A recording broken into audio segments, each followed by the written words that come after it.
Reflections on Caste, a book by Isabel Wilkerson. The great burden that America still carries after 400 years is its caste system. We often think of it as racism, but race is just a signifier used to enforce caste. Isabel Wilkerson in her book Caste explains that it's mostly about caste rather than race, though race is the main tool of caste. We talk about deconstructing racism, but really, aren't we talking about deconstructing caste? It's not just that we discriminate on the basis of a person's skin color. It's that we confine a group of people in our country to being a permanent underclass, trapped in a box from which they can never escape, no matter how successful they are in terms of income or career achievement. We have made African Americans, like the Dalit of India, the untouchables. How to begin deconstructing caste? First, we have to recognize that these caste rules and borders are bred into all of us, both into those of the subordinated class and into those of the dominant caste. It's not as easy as you think to think outside the box. Does a fish swimming in the ocean think a lot about water and wonder what it's like being on land? I think not. We are unaware of the milieu in which we function. We take it for granted. So being aware of this unawareness, paradoxically, is where we have to begin. I think where we go from here is in search of empathy. If you're white, try to imagine what it is like to be a black person in America. Wilkerson, in her book Caste, tells the story of a college class whose professor asked his all-white class to put a monetary number on it. He asked them, how much would you have to be paid to lead the rest of your life as a black person? The average of their response was $50 million. That would be about $1 million a year for the rest of their lives. And indeed, Wilkerson points out, that would be about the amount of money you would need to compensate for all the opportunities that are lost to black people, as well as for all the pain and suffering they experience simply because they are in the subordinate caste. Wilkerson says that white fragility works on the assumption that it's a zero-sum situation. If blacks gain their rights, then whites lose some of their rights. So much of this is being able to walk in the moccasins of others. We need to place ourselves in the minds and hearts of black folks. We need to ask ourselves how it feels every day to be afraid of the police, that they might hurt or kill you or one of your sons or daughters. And this is only one dimension of the caste system that we have inherited from the previous generations of Americans. Yes, we have inherited this terrible legacy of caste, but now at last it is time to cast it off. We are not and never can be completely free until and unless all our fellow Americans are free and equal. We all, except First Nations, come from other places. Most blacks can trace their heritage back farther in American history than most white people.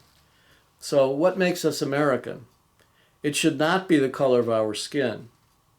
It is our common heritage and our common history, and a set of splendid ideals bequeathed to us by the founders, but never realized for all people in our country. Yes, part of that history is lamentable and tragic, especially for black people who are relegated to the lowest caste, the untouchables of America. Maybe it would be helpful to look for a positive vision for the future. If we can envision a vibrant, multicultural, multiracial democracy, that hopefully would be an America all could buy into. And this wouldn't just be to the benefit of people of color. It would benefit everyone, including white people. Think of all the great potential and talent that could be unlocked if all our schools and all our neighborhoods were first-rate.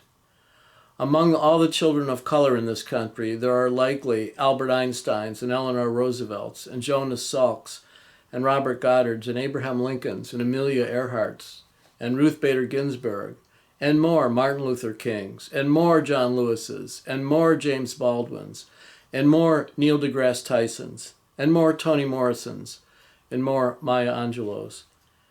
If Americans at peace with each other and respecting each other and valuing each other can make sure everyone has first-rate and equal opportunities, think how much greater our nation would be.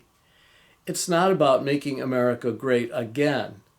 It's about finally making America great after all. After all this history, after all this ugliness and hatred and anger, the great America is the America that includes everyone, without castes, but with each and every individual on an equal, legal, economic, and social footing with every other individual. This is not an impossible dream. Faith teaches us it can be and must be. In the words of Langston Hughes, "Oh yes, I say it plain, America never was America to me, and yet I swear this oath, America will be."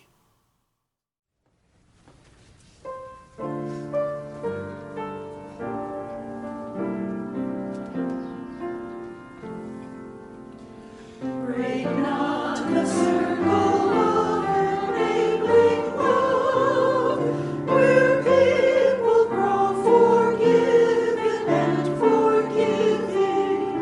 Break not the circle, make it wider still, till it includes and embraces all the living.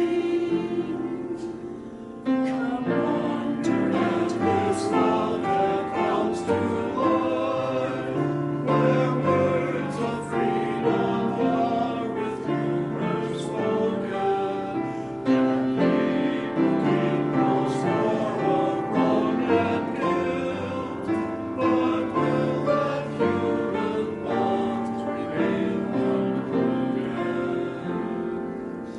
Join then the movement of the love that frees, till people of whatever race or nation will truly be themselves, stand on their feet, see eye to eye with laughter and elation.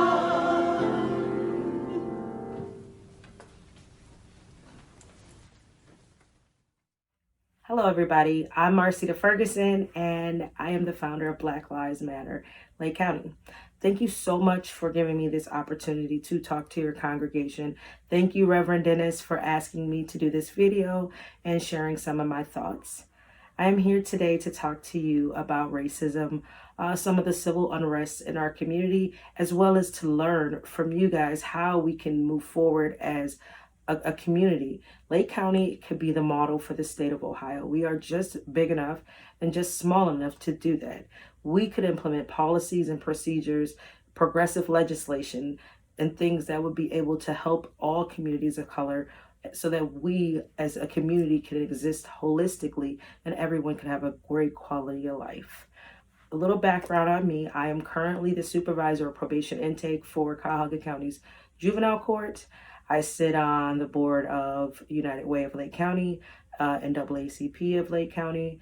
I am on Begin the Conversations committee now. I've been on Community Action Team committee. I was on the Diversity and Inclusion Task Force for Lake Erie College, and a host of other things. So the thing I'm most proud of is I used to have a nonprofit called Shades of Success with a program called Girls of the Round Table. And I was the advisor to Lake County NAACP Youth Council. Those were the best positions. I love influencing our youth. I believe that they are going to be the ones that change the world. That is why at Black Lives Matter Lake County, we have a special spot for our charter members in training.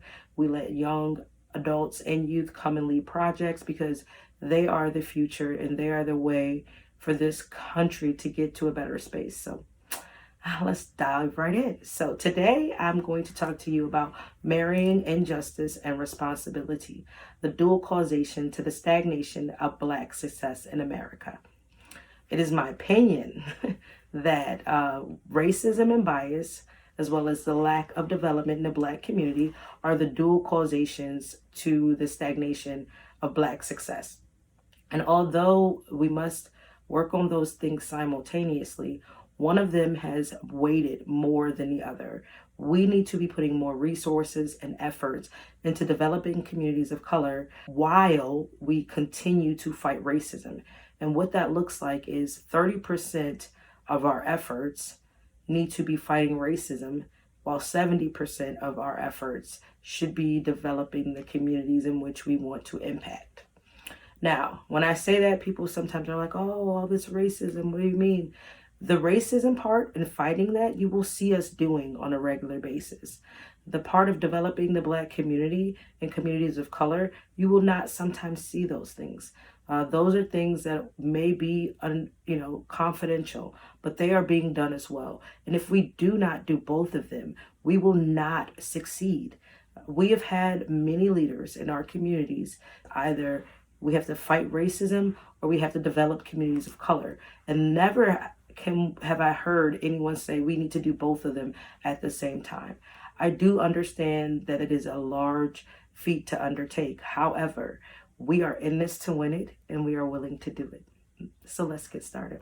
One of the things I wanted to do is to give a brief overview of the racism in the United States. Everyone knows that there's slavery first, and obviously you can look it up in the Library of Congress. You can read slave narratives, which is something that I find myself listening to actually on YouTube, because people like Oprah Winfrey, they have gone and gotten these slave narratives and turned them into documentary series. And it's a touching thing to hear from the mouths of actual slaves what they endured versus what I've heard people indicate that they've learned in school. I can recall one of the slaves indicating that all it felt like was work from sunup to sundown is what they did 6 days a week, work, and never felt like rest. Sometimes I feel that even in my own life today, to no capacity could I ever say I'm anywhere near what my ancestors had to endure. But I do know what it's like to work really hard and still have a country not allow you to get ahead or be successful. It's really eye-opening. Another story that touched me really heavily was one of I believe it was a young man, but he talked about being separated from his mother at 12 and then learning that all slaves are separated from their mother at 12 years old. That touched me very much so, because I have four children. My daughter's 11. And so to just imagine that next year would be her last year with me, or this would be her last year with me, and next year she'd be sold as a slave. I don't know how a person could be okay with that. But to be honest, this was normalized because this is what they endured for hundreds of years. You think about, how does this play in the roles of African Americans today? I often talk about, I'm trying not to get choked up, about how our families are not as close as they should be. Some of them are, but like loving family life, ties, bondness. I can say personally that I've never had that with my own family. So you wonder if that plays a role, because we do understand how generational things that happen to you, as a child, how they can affect you as an adult. We know that things that happen through slavery are completely relevant to how people act today. And one of the things that I say is this: people always call Black people very angry, or that they're very violent, or they're very confronting. And I always say that, slavery taught African Americans that conflict is dealt with violence. And people have to have an understanding of what that means and how we actually get over that. Like, every single thing that we did wrong was met with violence. Anything that we did to try to make ourselves better was met with violence. I'm not saying that Black people are violent or angry, but maybe if they are, there is a good reason for it. And maybe it's something that they inherently have not been able to overcome. A character trait from some of these things that happened so long ago. So moving on, Then there was this Reconstruction period, and that was a period of prosperity for people of color. I can honestly say I was super proud, and I'm still super proud when I read about Reconstruction and learn more about the things that we did, how we became 15% of Congress in the South, how we had our first African American elected to Congress. His name was Hiram Revels. You know, when I first started researching my own history, one of the things that I actually identified with is a man had did a panel, and he indicated that people would generally guess that the first person in Congress that was black would have been elected around 1965. I'm going to be honest, I would have been that person. That person is me. So it was really a great thing to learn that sneaking in 1870, which is 8 years after freeing the slaves, so to speak, we had our first African American actually elected to Congress, and that had to do with the 4 million black men voting at 80%, although they couldn't read and write. So you know they did understand the electoral process. I do want to note before I move on, and I'm going to move through these things rather quickly because I want to get to the development side, which is the meat on how we talk about how racism has impacted the community and the type of development is necessary for us to move forward. In 1876, the presidential election, neither candidate had enough electoral votes to be deemed president. And so this was when there was a deal made that federal troops would be pulled out of the South in an effort to have the South back the Republican candidate. And from doing that, black people were no longer able to vote. And this is when post-Reconstruction came, Jim Crow came, segregation came, violence came. It was 28 years before another person of color would be elected to Congress. So you have to think during that time you had so much violence, KKK, all sorts of things going on post Reconstruction to intimidate black people, lynchings, bombings, just multiple things to oppress the communities of color. We're gonna get back to some of that stuff, but then we move on to civil rights. Civil rights was so prosperous. And when I talk about civil rights, I talk about civil rights in relation to today. And the reason that is because although we have come so far, we are so far from where we need to be.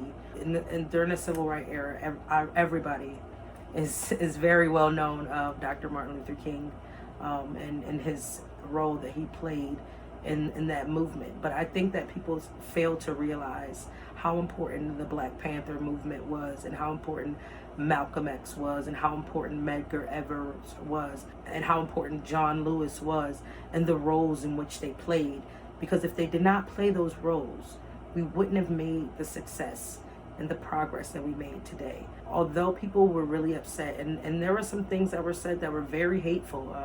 When Malcolm X first came out, he said he hated white people. And towards the end, you saw him coming more to the center line after he started to learn and grow and those sorts of things. So I think that people take what he did in a very negative way, but he motivated black people to demand their right. Sometimes he didn't motivate them the correct way, but he did do that. He played a vital role, just like the Black Panthers played a vital role with protesting and our civil rights to bear arms as black people. Although that there were times that things weren't correct, the role they played to get us to the place that we are today, if they did not do that, we would not be here. Many people always talk about being like Martin and us being, peacefully protesting. You see the peaceful protest, but you don't see the letters from Birmingham that he wrote from a jail, or they don't show a lot of the pictures of them being beaten and thrown in jail after these protests, these peaceful protests. We get to present day. And so now I'm going to mix present day over with a little bit of the development. And so today, as I do this video, I said to a lot of people how today my heart is heavy. Just a few days ago, the young man was killed in Kenosha, and it is yet another black body, another black man who he is not dead, but 2 protesters were killed during the demonstrations. Another one was wounded.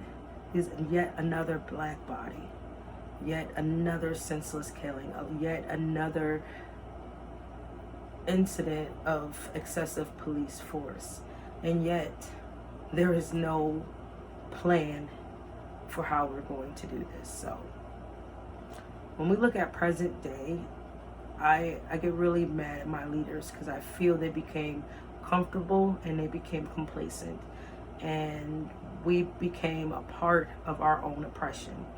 I can't remember a time where I didn't have a week where there's some type of racism or oppression or microaggression that has happened to myself or my children, my mom, my caregivers, my entire life. So my issue is that we know that this goes on, yet no one has been doing anything. That is very, very tough. We're looking at racism today in America, and it is no different than hundreds of years ago when there first started being a lot of protests about police brutality. Black people were being lynched, and medical examiners were calling them suicides. People were being lynched outside in public areas, found hanging from trees, and medical examiners were allowed to deem these suicides.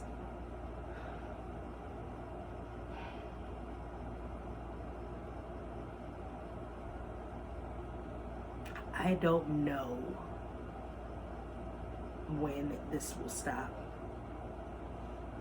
but I won't stop until it does. So many more like me have decided that we will not stop until this is done. Until we have legislation, until we have real solutions to make the problems correct. So lastly, I want to talk to you about racism in the present day and development. And I'm going to talk about them dually because they just overlap. As I indicated before, I feel that 70% of our resources has to go into development. And what I mean by that is we have always fought racism with protests, silent protests, quiet protests, loud protests, riots, looting. I couldn't think of the word. and that's the racism part. You know, holding people accountable, calling people racist, calling it out. And it's okay to do that. By no means am I saying that needs to stop. At a 30% rate, we have to continue to do that. But at 70% rate, we have to develop the Black community. We know that 73% of homes are Black single mother homes. That is a problem. Families need to be families. And I don't, for one, ever state that broken family homes in the Black community is the Black community's fault. I do know that is contributory, but we have to honestly think about that part of racism in present day. We had mass incarceration. We went from 300,000 people being incarcerated to 1 million Black men alone being incarcerated within 10 years. If we cannot say that has not impacted the rate of a single mother home, then we would be lying. Another portion of development is economics.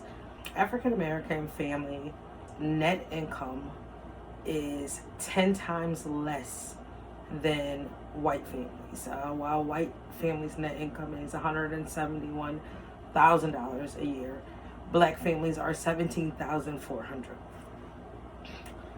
You know, just saying that out loud is hurtful. Man, it's like, how far do we have to go to? It's just ridiculous. So if we can't see just from that alone that there are some systemic racist policies, legislations, practices that continue to keep the Black community behind, it's 2020. There is no way that should be the wealth gap. There's no way that the wealth gap in America should be 10 times, and that African American people's net income should be $17,400. Now, we can say that there has to be some contributory factors with black culture. Financial literacy does nothing without fiscal accountability and responsibility. So I 100% believe that we have to learn how to manage our money better, but we have to have money to do that. You're looking at a culture of people who have been poor for over 400 years and then oppressed during that time. And then you give them mediocre and minimal wealth, and programs that are not designed to help them be successful. I literally, I'm not going to talk about the program, whose program it is, but now that I've started Black Lives Matter, I've had the opportunity to sit with people and talk about the programs that they have to put into just communities of hit by poverty. And it was appalling to hear. One of the programs indicated that a person could not be in this program to build equity if they made more than $2,000 a month as an individual. That's $24,000 a year. And they're like, well, we match up to 80% of what they save to buy a house. Who's thinking about buying a house at a $24,000 salary? Like, who made this program? Doesn't make any sense. When you're that impoverished, you can only learn to navigate resources. I was a social worker. I understand what poverty is like. I was in poverty, like literally 8 years ago. If you don't learn to navigate the resources, you're not going to survive. And people think that people in poverty are lazy, but it's not that. I can honestly attest to having to get up early in the morning, and then today is the day that HEAP is open, so now you're there in a line for 4.5 hours, and you have to get in line even 2 hours before they even open up to be able to be seen. This isn't the way that we help people that are in situations where they need help. We're stigmatizing them. We're making them feel less than American or less than human, basic human rights, just because they need help. And just imagine, you have a poverty rate of 22% in the black community. That's a lot of black people that have to go through this on a consistent basis. And you've had these people in poverty for so long. And the funny thing is that when we're looking at poverty, we're not thinking about the working poor. I would not be considered in poverty, and I don't consider myself in poverty, but I know that when I first got out of the threshold of what poverty was, I was still in poverty. I remember becoming 6% over the poverty guideline and all of my benefits being taken away. If we were really looking to try to help people come out of poverty, at 6% over, there's no way that you can fiscally become successful and financially stable. You'd think that they would take 6% of your benefits away. You become 9% over the poverty guideline. They take 9% away. You become 17% over. You take 17% away. And you do this at a scale until you get to roughly 80% over the poverty guideline. That is the way you help Americans build towards self-sufficiency. So, like, whoever created some of these policies, that's not a black and white policy. That's just common sense policy. One of the other things I want to talk about is education. Young black men have the lowest literacy rate in the U.S. I don't think that there's like a large disparity of child abuse from white to black people, physical abuse from white to black people. I think the numbers are even. I do, however, think that education and finance, those are areas in which there has systemic racial legislation and policies that have allowed for such large gaps in education, such large gaps in wealth. But as far as human behavior, I do not believe that there's any type of distinguishing factors from one culture to the next on how we behave with our children, with our loved ones. I do think that there is a large misunderstanding of how important the nucleus family is in the black community, but I think that has to do not primarily with slavery, but a lot to do with slavery. People were not allowed to be married, they weren't allowed to keep their children, and that was for generations on generations on generations until it was normalized. And we have to understand what normalization can do. I recently interviewed a group of young black men, and we talked about racism in Painesville versus Mentor. And majority of the young black men said that Mentor was more racist than Painesville. And I told them that they were wrong. And I told them the reason why I felt they were wrong. Mentor, you may go to Mentor and you're going to get racially profiled. You may go to Mentor and somebody may call you the N-word to your face. But if you live in Mentor and you go to Mentor schools, they give you the same opportunities as everyone else. Most kids of color that are from Mentor are successful. You come to Painesville, there is no rec center. There's no programming that is financially suitable for the income in this community. There's nothing for kids to do. If you ask these young kids, what can they be when they grow up? They will talk about factory jobs and fast food. This community in Painesville that I live in and I love has created a very racially discriminatory community. So another part of this development portion is our education. So when we talk about present day racism, and this isn't just present day, we're talking racism in general. Kids have been indoctrinated 12 years of education, not ever knowing anything about the real history of black people. We have been given a month in February, which happens to be the smallest month of the year, in which you learn over and over and over again about the same few people. People rarely hear about Fannie Lou Hamer. They rarely hear about Madam C.J. Walker.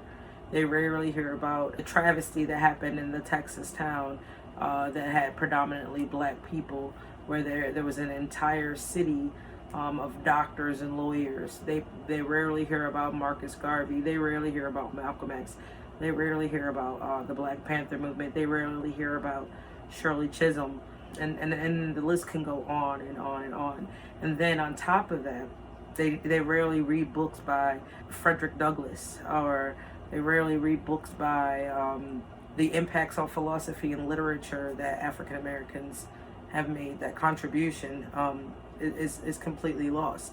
So that racist narrative tends to lend way to the belief of the devaluation of a person, and then also learning that slavery, people that picked cotton was foundation of the financial success of this country, and then all of the segregation and Jim Crow and mass incarceration, which is something we'll also talk about. Just learning that history, as well as black literature and black poets and black writers, they have been completely taken out of the education system. And so we get this belief that and it's a true belief that the data shows that African American men are amongst the most illiterate in our country. I beg to differ that if I was able to learn about people making a difference in a country that looked like me, I probably would be more interested in my education and learning about things.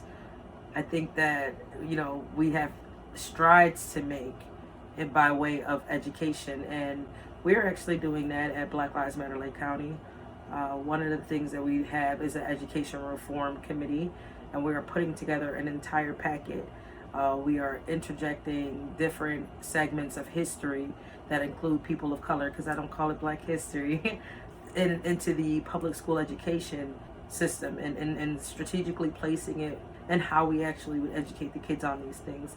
So that is the development side. So when I say that we have this large part of our resources have to go into the development side, it does address the systemic racism. As I indicated before, the protests, the demonstrations, the holding people accountable, that's the racism part. But the development is actually creating these recommendations and these policies and the legislations, and tearing down these systems of oppression that have continued to keep black people stagnant. Not only that, and then also the cultural barriers, how we spend our money, how we talk about ourselves, how we see ourselves, how we value ourselves. One of the things that I told someone recently, actually in an interview, is that the eve of this Kenosha shot. He did not die, but he was shot 7 times in front of his child. I asked them, as a black leader in the black community, how do I continually go to young black people, young black, adults and youth, and advocate that their lives have value when they see that to the world their life has no value, that you can take my life away, you can, harm me in such egregious ways, and there be no accountability. It is very hard to change people's sentiments. Young black men are killing each other at alarming rates. The violent crime for young black men against another young black man is higher than any other demographic in that arena. And that is due to the fact that there's a devaluation of life. But I suspect never seeing yourself in history as making a contribution to the world, only seeing yourself as being saved by white people, seeing in the media today many black people dying at the hands of white police officers and there being no accountability. Also seeing, these egregious crimes being committed upon us, such as lynching and those sorts of things, and no one being held accountable, has to play a role in the devaluation that these young people see. And so they go out and they buy guns and they kill each other because there is no valuation. A black life to them does not matter. And I don't say that to say this movement isn't a movement of epic proportions. There is a devaluation in the black community of our life. And I don't feel that way. Many people do not feel that way. But some people do feel that way unconsciously. I believe that it is, and hopefully we'll get to a point where we do that. Next, we're going to pull racism into the developments portion. Once again, I would like to invite you all out to join Black Lives Matter Lake County. We do have action plans, and that is the development side of all of these things. The plans of action and what is being done is very important. So get involved. But so police brutality is a small cog, and it's not a small cog, but it's it's a portion within criminal justice reform. We know that there's a disparity in sentencing. As I indicated before, mass incarceration has become the new Jim Crow and the new legalized slavery. We went from having 300,000 people incarcerated to 1 million black men through the war on drugs, in which we know that our government played a part in allowing drugs to come into this country.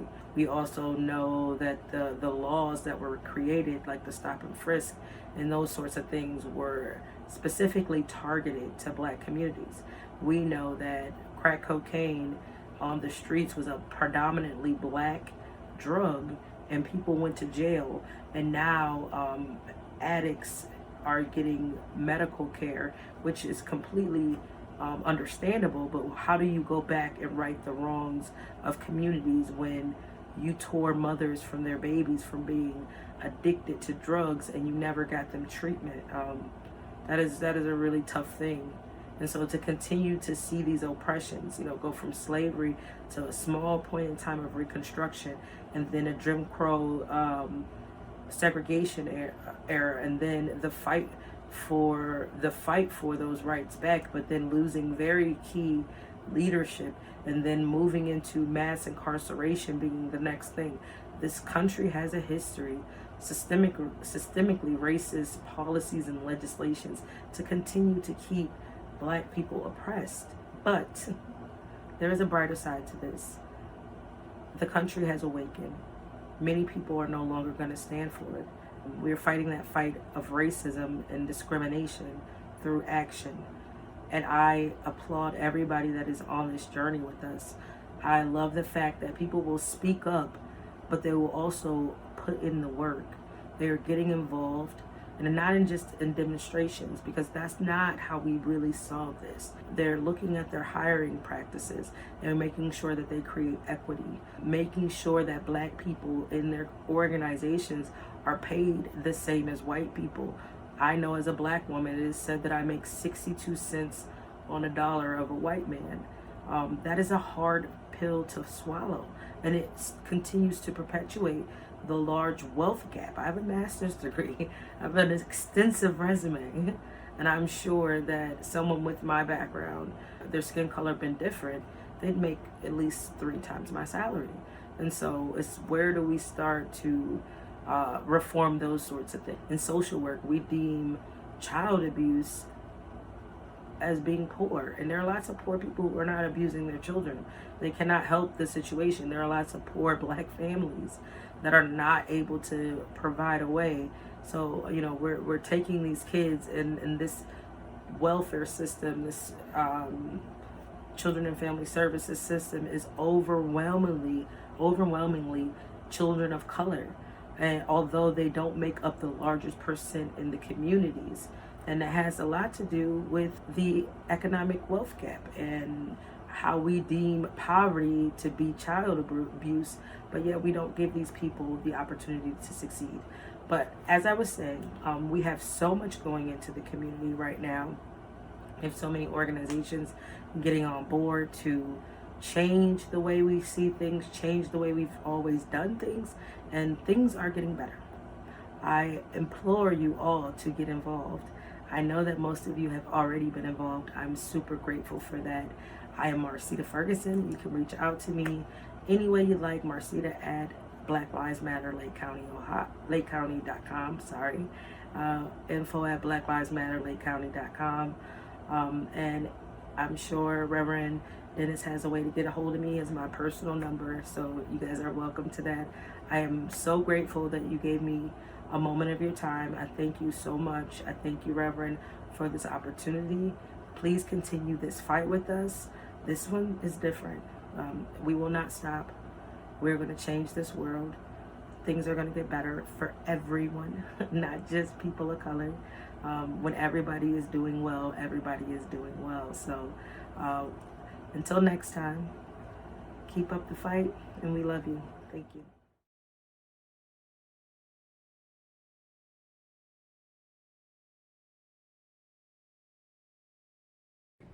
Sitting out on a wagon tongue with this old black man, and was telling him what a different kind of white man I was. I remember him looking at me very sadly and kind of sweetly and condescending and said, you still got the disease, honey. I know you think you're cured, but you're not cured. You can't give me the right to be a human being. I'm born with that right. Now, you can keep me from having that. If you've got all the policemen and all the jobs on your side, you can deprive me of it. But you can't give it to me, because I was born with it just like you was. I mentioned on Facebook Live earlier that next Sunday we'll be installing the silent witnesses on the front lawn of our church.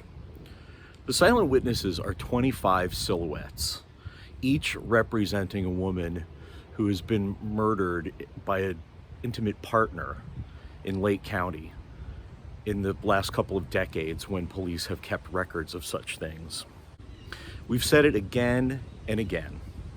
The only way that we'll ever end violence against women in this country, in this culture, is to change the attitude of all men and boys. And all men are responsible for changing those attitudes. The same is true for racial equality.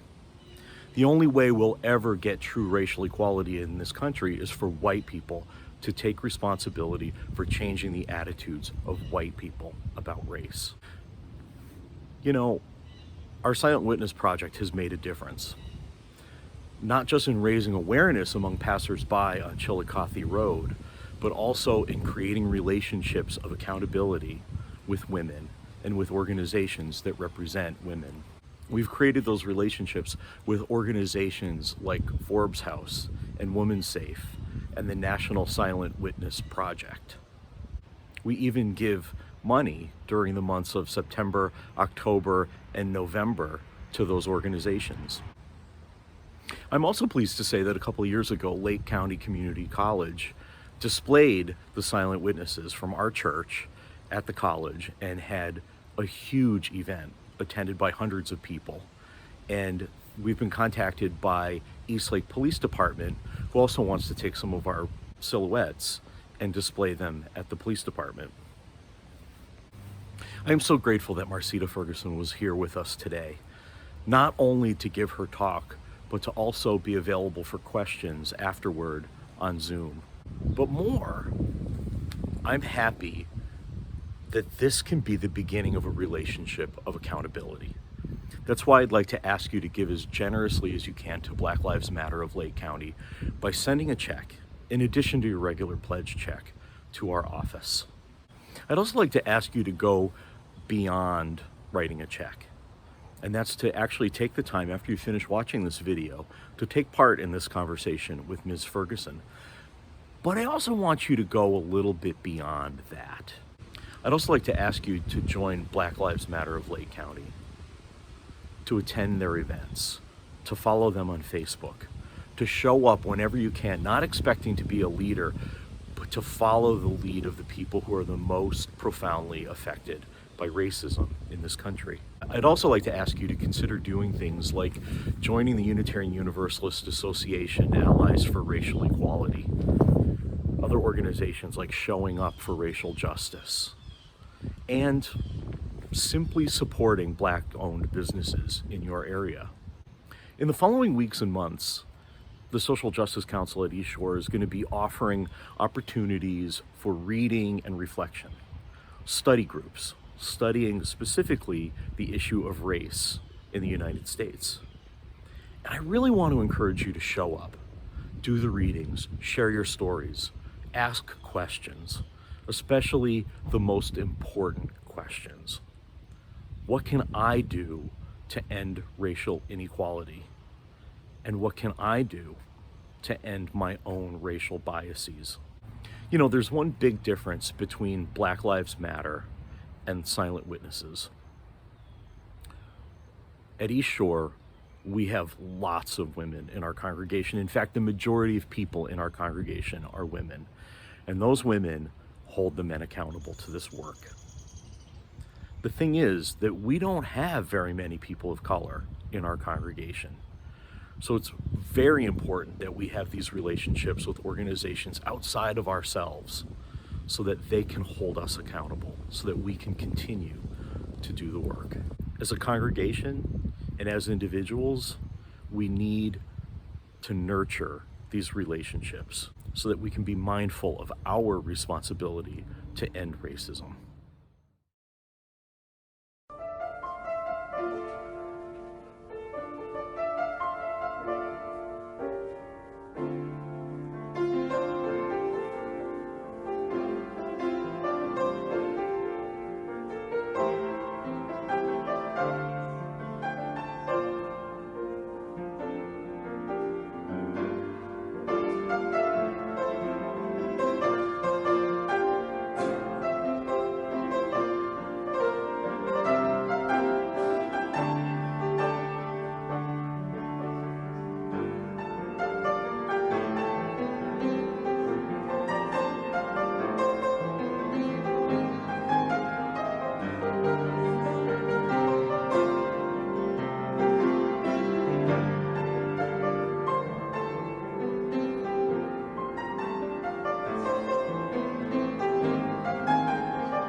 I'd like to end now with the words of the Reverend Dr. Howard Thurman.